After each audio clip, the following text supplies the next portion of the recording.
27 जुलाई 2025 को marine drive police station में ये थेफ्ट का जो मामला है वो दर्ज किया गया था 306 बीएनएस के अंतर्गत। लगभग अप्रैल 2025 से जुलाई 2025 तक ये वारदात कब हुई इसकी कोई जानकारी कंप्लेनेंट को नहीं थी। तो लगभग 4 महीने के इस पीरियड में कभी तो भी उनके घर में से ये सब सोना, जेवर और डायमंड्स जो है वो चोरी हुए थे। लगभग 1470 ग्राम के और 3.5 करोड़ से ज़्यादा जिसकी वैल्यू है 3.57 करोड़, इस वैल्यू के ये जेवरात चोरी हुए थे। मरीन ड्राइव पुलिस स्टेशन की टीम ने जुलाई से लेके दिसंबर तक इस पे काफ़ी मेहनत की और ह्यूमन और टेक्निकल जो एविडेंसेस है उस पे वर्कआउट करते हुए अर्चना साल्वी नाम के इस महिला आरोपी को अरेस्ट करके इस 3.5 करोड़ में से लगभग 1.26 करोड़ का जो सोना और डायमंड से वो जब्त किए हैं। देखा जाए तो ये वैल्यूएशन का डिफरेंस है, अदरवाइज ग्रामेज में हम जाएंगे तो 1470 में से 1280 ग्राम तक का जो सोना और डायमंड है वो रिकवर किया गया है। वैल्यूएशन डायमंड का निकालने के लिए डायमंड खोलना पड़ता है, तब तक उसका एक्चुअल वैल्यूएशन नहीं आता। देखा जाए तो ये 80% प्रैक्टिकली रिकवरी है, वैल्यूएशन के डिफरेंस की वजह से वो हमें कम दिखाई दे रहा है।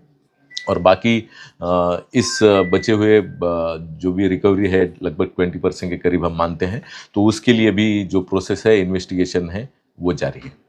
सर चैलेंज बात काफी लंबा मामला था, देखा हमने इस प्रकार से बता रहे लगभग अगस्त से जुलाई का कितनी टीमें फॉर्म की गई थी और कितना कुछ चैलेंजेस फेस करना पड़ा? देखिए, सिंस ये जो वारदात है वो एक ही घर में हुई है, ये इसका पूरा अंदाज़ा था और एफआईआर में 4 सस्पेक्ट्स के नाम लिए गए थे जो घर पे काम करते थे।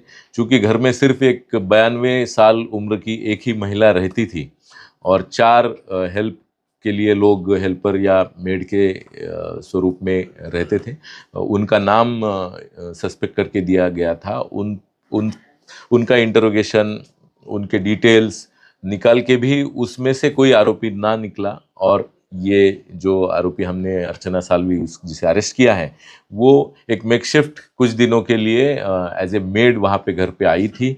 वो भी पता करते करते हमें टाइम लगा, उसके बारे में इंफॉर्मेशन निकालना टाइम लगा, फिर टाइम पीरियड भी काफ़ी बड़ा था, तो उसे ज़ीरो इन करने के लिए भी बहुत सारा वर्कआउट हमारी टीम ने जो है वो किया है। इसमें senior PI Bagul, PI Ghudke, PI Bhatkar, हमारे डिटेक्शन का जो पूरा टीम है, एपीआई चौधरी, उनके लिए हेल्प में head constable Bagul, police constable Sangde और उनकी टीम ने काफ़ी मेहनत करके लगभग 5 महीने के अंतराल के बाद इस मामले को जो है डिटेक्ट करके मैं कहूँगा कि 80% से ज़्यादा रिकवरी जो है की है।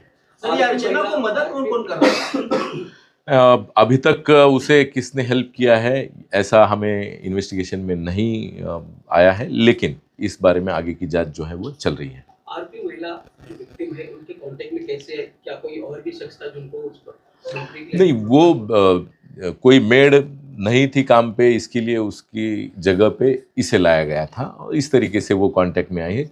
बहुत कम समय के लिए उसने घर पे काम किया है, लेकिन घर की पूरी जानकारी मिलने के बाद उसको जब ये सब पता चला और चाबियां जगह पे मिली तो उसका यूज़ करके ही उसने जो है वो चोरी की है। किसके रेफरेंस से ये आई थी? ये सुगंधा करके एक लेडी है, उसके रेफरेंस से वो आई थी। सर, इसमें महिला का आरोपी का बैकग्राउंड बताइए, क्या महिला क्या काम करती है? क्या इसके पहले भी कहीं चोरी का केस? महिला ये घर के और इसी टाइप के काम करती है। ये कल्याण में एक जगह पे उसके भाई के फ्लैट पे रहने के लिए है और उसका पति उसके साथ नहीं रहता है, 2 बच्चे हैं, एक लड़की नर्सिंग का कुछ काम करती है और लड़का भी पढ़ रहा है। इसके पहले भी इस प्रकार का चोरी का? नहीं, इससे पहले इस महिला पे कोई दूसरा मामला दर्ज है ऐसा हमारे ज्ञात में नहीं है। मोटिव क्या था इस प्रकार से चोरी करे, क्या मकसद था? मोटिव लालच, यही मोटिव था इस ऑफेंस को करने के लिए, ये सामने आया है। अरेस्ट कहाँ से किया, घर से? नहीं, उसे कल्याण में जहाँ वो रहती है वहाँ के उस घर से, कोलसेवाड़ी करके एक एरिया है, वहाँ से उसे अरेस्ट किया गया। टोटल कितने? इसकी कस्टडी अभी सोमवार तक है, मतलब 15 तारीख तक है और आगे की जांच इसमें जो है वो जारी है। जाने में सर कई सस्पिशियस ऐसा लग रहा है कि और भी लोग इसमें शामिल हो सकते हैं अभी तक जांच उसमें आगे हम जांच करेंगे इसके बारे त्यांच्या घरी चोरी झाली त्यांचं थोडं बॅकग्राऊंड सांगू शकता हाँ कोण victim का जो Brand name क्या थी महिला brand क्या name- करते हैं में बेटर टू कीप कॉन्फिडेंशियल ठीक है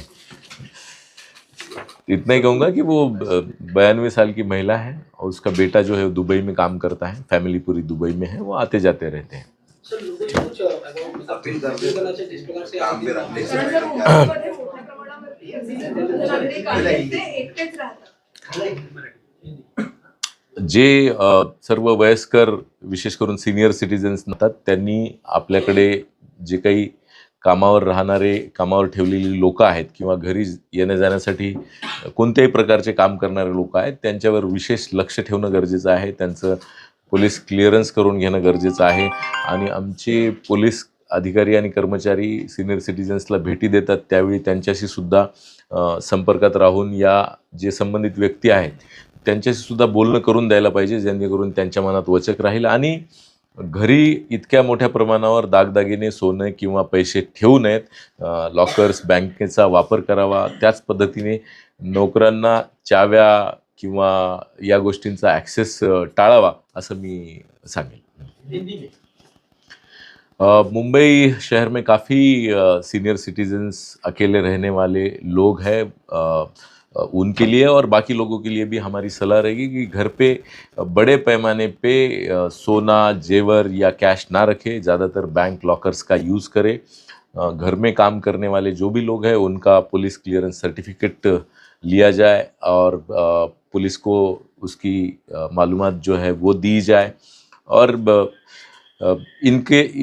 इन्हें जो काम करने वाले लोग हैं इन्हें डायरेक्टली ट्रस्ट करके जो चाबियां है कीज़ है उसका एक्सेस या कोई कोड है नंबर है इनके एक्सेस ना दिए जाए, ज़्यादा से ज़्यादा इस पे ध्यान रखें। Thank you.